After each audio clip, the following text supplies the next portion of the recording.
Welcome, in front of me is HP EliteBook 745, and in this video I will show you how to adjust the screen brightness on this laptop.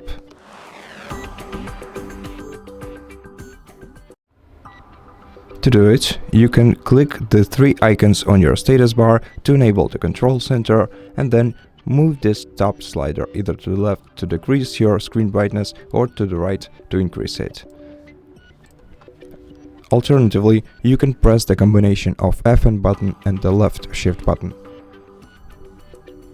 And then you'll be able to use F4 for increasing your screen brightness and F3 for decreasing it. And that's it. Thank you for watching this video. If you liked it, consider subscribing to our channel, leave us a like and a comment below. And I'll see you in the next one.